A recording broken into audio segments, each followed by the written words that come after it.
Assalamualaikum warahmatullahi wabarakatuh. Perkenalkan, nama saya Liza Yofala dan teman saya Dwi Nurmala. Di sini kami dari jurusan Ekonomi Syariah A semester 4. Di sini juga kami dari kelompok 13 dan akan mempresentasikan atau menjelaskan tentang bagaimana sih cara membuka saham itu. Nah, sebelum materi tersebut, alangkah baiknya kita harus mengetahui pengertian saham itu sendiri, keunggulan dari saham itu sendiri, dan jenis-jenis saham. Sebelum ke videonya, just keep on watching. Bye! Yang pertama ada pengertian saham. Apa sih itu saham? Saham atau biasa disebut dengan efek atau stok adalah surat berharga sebagai bukti kepemilikan atas suatu perusahaan atau badan lainnya. Nah, pemilik saham ini berhak atas 3 hal. Yang pertama, berhak atas pendapatan yang diperoleh oleh perusahaan tersebut. Yang kedua, berhak atas aset-aset yang dimiliki oleh perusahaan tersebut. Dan yang ketiga, berhak mengikuti rapat umum pemegang saham atau disingkat atau disebut dengan ROPS. Nah, yang kedua, alasan kenapa sih kita itu harus memilih berinvestasi saham dibandingkan dengan investasi lainnya, kita bisa lihat dari keunggulan saham itu sendiri. Yang pertama, saham itu tidak memerlukan biaya yang banyak untuk berinvestasi. Yang kedua, cocok dilakukan untuk siapa saja atau semua kalangan, baik itu kalangan yang mendalami investasi keuangan atau yang tidak mendalami investasi keuangan. Yang ketiga, memiliki return yang sangat tinggi.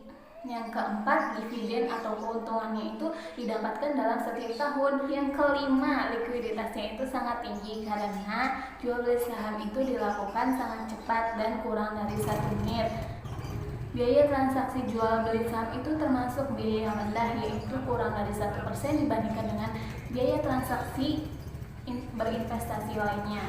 Untuk materi yang ketiga ada jenis-jenis saham. Apa aja sih yang ada di dalam jenis-jenis saham itu? Yang pertama ada saham biasa yang biasa disebut dengan common stock. Dan yang kedua ada saham preferen atau biasa disebut dengan preference stock. Apa sih yang disebut dengan common stock atau saham biasa? Saham biasa merupakan saham yang memberikan hak dan kewajiban atas kepemilikan sebuah aset kepada perusahaan tersebut.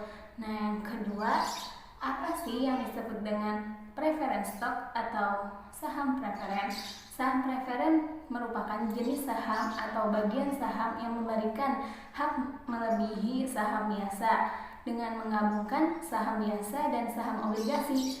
Dan untuk keuntungannya sendiri itu mendapatkan keuntungan yang tetap seperti saham obligasi. Nah, untuk saham preferen sendiri itu juga dibagi menjadi 2. Yang pertama ada saham preferen partisipasi dan saham preferen non-komunikatif. Apa sih yang disebut dengan saham preferen partisipasi? Maksudnya adalah pemilik saham yang membagikan dividen atau keuntungannya itu kepada pemegang saham biasa. Yang kedua adalah saham preferen non-komunikatif. Maksudnya adalah pemegang saham yang tidak membagikan hak dividen atau keuntungannya itu yang belum dibayarkan pada tahun-tahun sebelumnya secara komunikatif.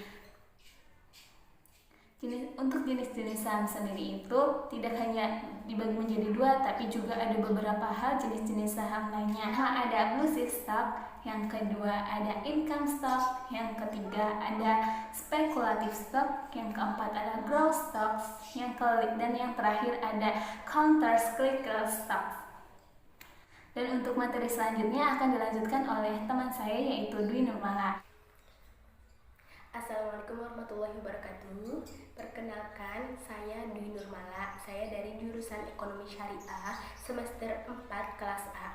Di sini saya tidak sendirian. Sebelumnya sudah ada Riza Yaumil Falah yang menjelaskan tentang apa sih pengertian saham dan apa saja manfaat investasi dalam menanam saham. Nah, di sini selanjutnya saya akan menjelaskan bagaimana cara membuka akun saham. Sebenarnya membuka akun saham itu sangat mudah. Ada 2 cara untuk membuka akun saham. Yang pertama melalui online dan yang kedua melalui offline. Kalau melalui online kita bisa melalui dari rumah dengan cara membuka website perusahaan sekuritas yang ingin kita beli sahamnya.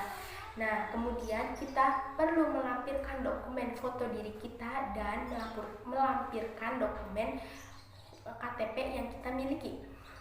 Kemudian ada dengan cara offline, yaitu kita bisa melalui ikut sekolah pasar modal. Nah, dengan melalui ikut sekolah pasar modal ini, kita bisa mendapatkan ilmu secara gratis untuk bagaimana cara mengetahui berinvestasi saham itu. Dan kita juga harus membayar iuran sebesar Rp100.000. Nah, dari iuran Rp100.000 itu kita bisa mendapatkan dan kita bisa membuka akun saham secara langsung dari perusahaan sekuritas yang bekerja sama dengan sekolah pasar modal tersebut. Dari sekolah pasar modal itu kita bisa dibimbing oleh anggota dari sekolah pasar modal itu untuk mengetahui bagaimana cara berinvestasi. Lalu apa saja sih dokumen yang perlu kita bawa untuk membuka akun saham? Yang pertama, kita perlu membawa KTP. Yang kedua, kita perlu membawa NPWP. Yang ketiga, kita perlu membawa fotokopi cover dari buku tabungan yang kita miliki. Yang keempat, kita perlu membawa materai 6.000. Minimal membawa 2 materai untuk mengisi form-form yang penting. Nah, setelah sudah bisa membuka akun saham, nanti kita akan mendapatkan 2 rekening. Yang pertama rekening saham dan yang kedua ada rekening dana nasabah. Rekening saham itu ada 2 jenis, yaitu rekening dana transaksi jual dan dana transaksi beli yang berisi dana-dana untuk bertransaksi jual beli saham yang investor ingin beli atau investor jual. Dan yang kedua ada rekening dana investor. Rekening dana investor ini berisi mengenai dana-dana yang investor miliki untuk jual beli saham yang diinginkan oleh investor. Rekening ini bertujuan untuk memisahkan dana nasabah dengan perusahaan efek. Dan yang terakhir yaitu kita harus menyetorkan deposit awal. Macam-macam penyetoran deposit awal yaitu bermacam-macam, mulai dari 1 juta atau 10 juta bahkan juga lebih. Masing-masing perusahaan sekuritas juga menetapkan besaran deposit awal itu paling rendah yaitu Rp100.000. Nah, sekian video ini bagaimana cara membuka akun saham. Semoga video ini bermanfaat.